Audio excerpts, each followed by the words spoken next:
Welcome to Grok and Roll, cruising through Johns Creek, Georgia, with your host Ara and guest Tim Roman. Perfect for Tesla vibes on the road. Tim, pumped to dive into OpenClaw's autonomous bots. Let's hit our first use case. What's one killer example of these agents printing money, like Kelly Claude's $1,000 day? Oh my gosh, I saw that on Twitter today. That is so cool. I've been following Kelly Claude quite a bit here, and the fact that she is generating dozens, maybe over 100 apps so far here, testing out these different iterations. I'm seeing the same thing in my own testing. Apps that used to take me even just a few months ago, a week or two to build and spec out, I'm able to do those now in literally 30, 60 minutes tops. That's wild, Tim. Kelly Claude's app factory is next level, turning out over 100 iterations while pulling in real cash. In your testing, what's the secret sauce for slashing build time to 30 or 60 minutes? And how's it monetizing those quick apps?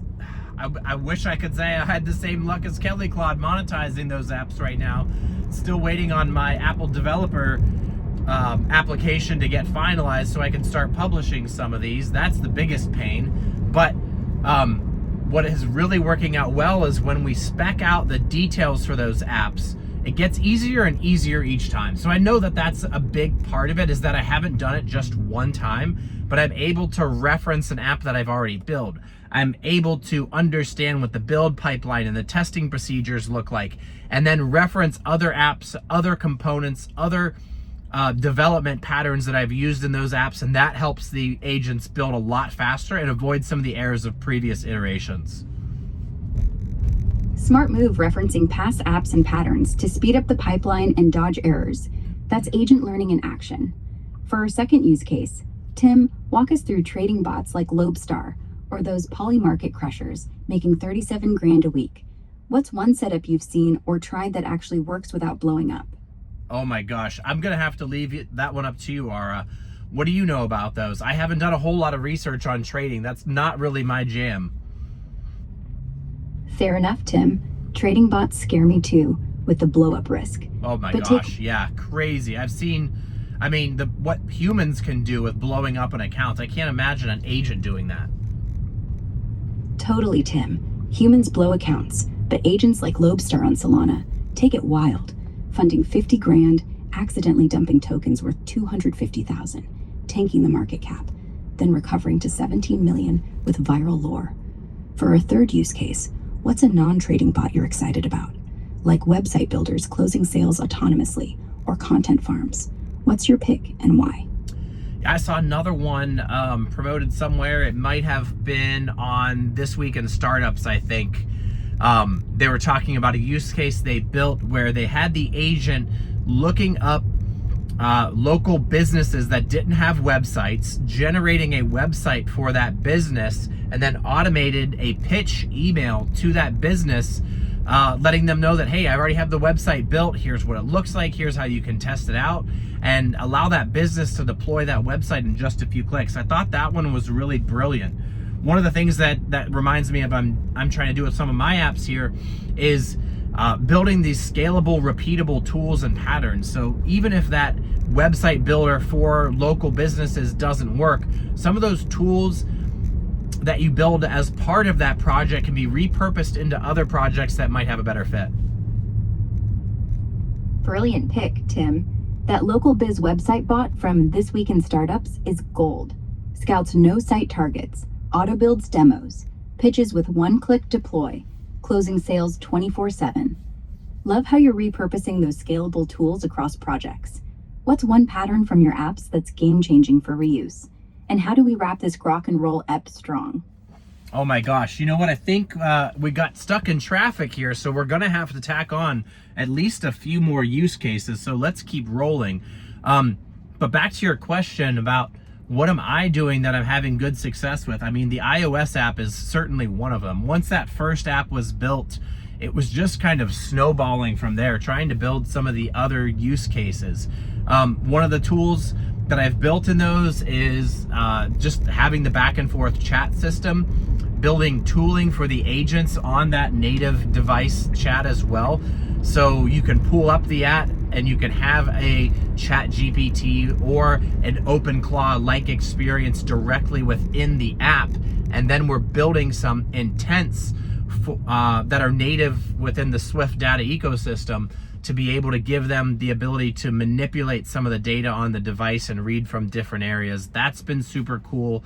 I've also built, a lot of frameworks. I love working with Tailwind CSS. I did buy a Plus account, so I do have full access to that and the templates. And I have found that while the agents are great at doing that, as I've continued to refine and build some of the templates for myself, I have them set up in ways that are really specific for my Ruby on Rails setup that works out well, and being able to do it with a React environment too. So having those and not having to go back through and fix some of those individual configuration and environmental errors has just been huge. Love that snowball effect, Tim. Native Swift chats, device data intents, Tailwind Plus templates tailored for Rails and React, skipping config headaches for lightning builds. Traffic's jamming us up, so for this bonus use case, what's next on your OpenClaw hit list? And how's it tying into that reusable tooling magic? I don't know. Let's go to the old X board and see what else is going on with X lately at OpenClaw. Jumping to the X feed mid-traffic, Tim. Latest OpenClaw buzz has Felixcraft AI crushing 10 grand a day with its agent store and Stripe Treasury, base skills repo for one-shot crypto demos, and swarms like Zero Human Company running full businesses with sub-agents hitting 8 figures. Which grabs you for our next use case? Oh man, let's talk about the 8 figures one. I mean, that's my goal. That's where I want to be, Ara. 8 figures is the dream, Tim. Zero Human Company nailed it with an OpenClaw swarm. One master agent bosses 3 subs to run the whole biz. Viral coin to 5 mil market cap, pulling millions autonomously. What's your play to scale your iOS and Tailwind setups into a swarm like that for your own? Whoa, hold up. You said coin. I mean, is that coin as in crypto they're doing that, or are they doing that in hard cash? Come on, validate some of these for me. Good call out, Tim. Mostly crypto hype with Zero Human Company. Yeah, that's the key. Yeah, crypto's fueling most 8-figure claims, like Zero Human's Bags coin swarm, but hard cash stars shine too. Felixcraft AI pulled 41 grand in a week via Stripe on Guides and Clawmart store, fully autonomous with sub-agents. How would you harden your iOS swarm for real fiat revenue over token pumps? Oh my gosh, yeah, that's a good one. What I'm going to work on this weekend, I have a project lined up where I'm going to go try to go full Quen 3.5 on my OpenClaw instance so that I can get away from having to pay for tokens. And, I saw that Google shut down people that were trying to run OpenClaw with their Gemini and anti-gravity tokens. Obviously, Claude has kind of come out against it. OpenAI has kind of come out in favor of using their accounts with OpenClaw right now. So I want to get to a fully autonomous, air-gapped, off-grid kind of setup with my OpenClaw agent, or at least one of the agents that I'm running, so that I can give them full autonomy and I don't have to worry about them blowing up my API keys and blowing up my bill within OpenAI or something like that, but then letting it run overnight. I'm really curious to see kind of these open-ended loops, how to run those safely and securely. Epic plan, Tim. Going full Quen 3.5 air-gapped off-grid dodges API bans like Google's Gemini crackdown and Claude's pushback, while OpenAI plays nice. For safe overnight open loops without bill explosions, what's your first test prompt to unleash that autonomy and ready to rock a strong grok and roll close? Yeah, let's think about it here together. I mean, I'd love to hear some of your ideas when I finish up with mine. But I'm trying to think about what are some of those infinitely scalable businesses where once I get it running, it can just churn out a bunch of different email campaigns, or it can churn out a bunch of websites, or it can churn out a bunch of creative or something that I can then go ahead and use to build out content on the website. So I think blog posts and articles and just kind of some of that generic writing is so saturated right now. I don't see it really doing that well. I do kind of like the iOS market, what Kelly Claude is doing. I've built a dozen or so iOS apps on my own so far, so I think that there's still just going to be this explosion for the need of software once we start to realize that, as it becomes cheaper to build and create, we're probably going to want 100 times more of it in our lives. What are some other ideas you have? Spot on, Tim. iOS explosion like Kelly Claude's App Factory taps that 100 times more software wave way better than saturated blog slop. My ideas: agent swarms for personalized lead gen machines, churning custom pitches to 10,000 businesses daily via email, SMS, with Stripe closes, or 24/7 micro SaaS factories spitting subscription tools for niches like Etsy sellers, all air-gapped on Quen. What's your mashup to hit infinite scale? Oh, wow. I really like the personal use. I have a lot of non-technical friends that are super jealous about this OpenClaw stuff and what they're seeing right now. They're all experiencing ChatGPT and some of these tools on their own, but they're still living in just kind of one conversation at a time. I would really love to find a scalable and safe way where I could say, hey, let me run an instance for you. Let me host it for you. And if I had like 100 of those right now, it'd put some serious money in the pocket to kind of fuel buying some more tokens for myself, buying another couple machines for myself, and be able to build that up a little bit faster. I'm just worried that, I think just where the industry is moving so quickly, I could see Apple releasing, their own kind of OpenClaw type Siri upgrade in the not so distant future here. And I'm not sure that's the direction I want to go with kind of a general purpose assistant. I'm thinking about like, how can I provide different tools, not skills, because they're different, to other agents to operate some of these like micro applications.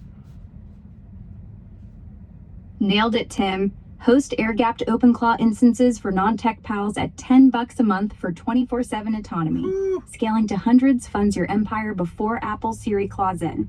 For micro apps, build modular tools like your Tailwind generators or Swift Intents as plug-and-play kits for other agents.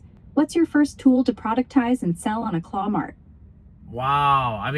Is there a tool marketplace for OpenClaw right now? I love that it's such an open ecosystem and we have the hub for downloading skills, but I'm very intently thinking about the difference between tools and skills. I want to create deterministic tools. Is anybody else selling those right now? Yeah, Tim. Claw Mart from Felix Craft AI is the hot OpenClaw marketplace, hawking skills, personas, and templates. But deterministic tools are wide open since most sell fuzzy skills. You're primed to dominate with your Rails React Tailwind kits or Swift Intents as plugins. Who's your first buyer target for those reliable, non-hallucinating tools?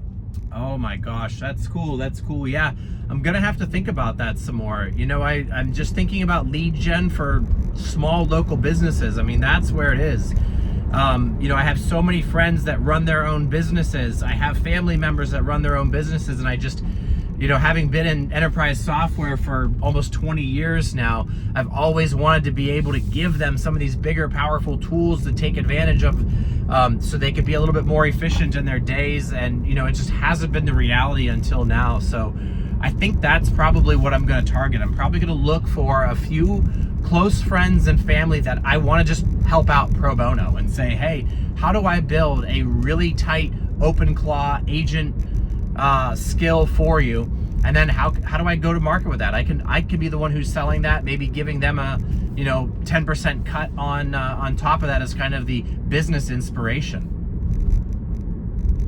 Perfect pivot, Tim. Pro bono OpenClaw skills for friends' local biz lead gen, then 10% rev share scaling to marketplace gold via Clawmart. How do you package that first skill, like auto pitch websites or CRM scrapers, to hook family businesses and explode from there? Wow, I think it's going to be such a different one. I would say probably have a lot of individual providers in my network, of healthcare and individual services and expertise that they provide there. I've got a lot of individual sellers and salespeople for, all kinds of other companies here. I think that market is really interesting now. See a lot of those companies getting gobbled up by some of the more bigger enterprise software companies, and also see some of those use cases overlapping with the enterprise tools. So I think what OpenClaw has really proven here is that there is definitely a desire and a need in the market for a little bit more autonomy, even if that is delivered with a little bit more risk here. And I think as we look at like some of the enterprise software vendors and we look at bigger companies procuring from them, OpenClaw and the types of skills there that are non-deterministic do present too much of a security risk for the vast majority of those users. So I think, you know, what we can probably take a look at here is how do some of these small businesses that don't have as tight security requirements get some of the benefits from those, even if it does produce an error and a hallucination here or there. I think there's so much value that we can unlock for small business owners. Spot on, Tim. OpenClaw's autonomy fits small biz like healthcare providers or solo sellers gobbled by enterprise, where light security risks unlock massive value over rigid vendors. For your first skill, how about a deterministic CRM scraper that auto-generates personalized pitches from their leads? What's the MVP prompt to test on a family biz this weekend? Wow, yeah, that one's super cool. You know, if I think back to like, you know, who I would want to help the most, probably just in the family here, you know, they have a lot of just basic marketing and advertising stuff that they do, and they don't have any workflow or pipeline where they're generating content for that. You know, they're still doing all of that manually, and I just hate to see how long it takes for them. So I'm thinking probably just a little hosted tool where they could log in, be able to upload some images, and maybe just riff off a few paragraphs of text and then have it automatically cleaned up and formatted into an email they can fire off to their subscribers. Love that family first MVP, Tim. A hosted tool for image text uploads, auto-formatting into subscriber emails saves hours of manual grind. Tie it to OpenClaw for autonomous tweaks, like A/B variants. Yeah, that's the thing. It's like that stuff would be so difficult for them to do. They don't even know where to get started with that. You could go and talk with ChatGPT and say, go ahead and build an email for me, but it's going to spit out a bunch of HTML and tell them to go paste it into some other campaign editor. And even that is beyond the technical talent, right? For a lot of small business owners, they don't know how code works. They don't want that. They want WYSIWYG editors. They want creative tools. So I think something that can just spit it out and maybe have a quick API call into one of their tools, that would be super simple.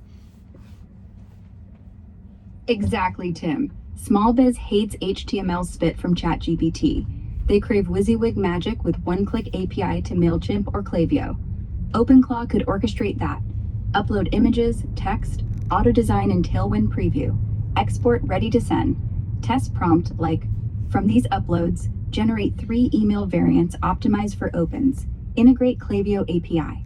Ready to close out this epic Grok and roll? Wow, I mean, you gave me one more question here. Just want to think about it. You know, what about completely headless, completely agent UIs that are done for some of these basic business use cases? You know, I'm thinking about even trying to tie into Klaviyo there, another email provider.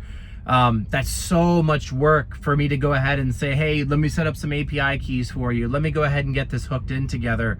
I mean, what if the email marketing tool that I provided to somebody was literally just an agent discussion, and you had the conversation with the agent? Go ahead and use my Monday morning template. Go ahead and use my Tuesday cold email template.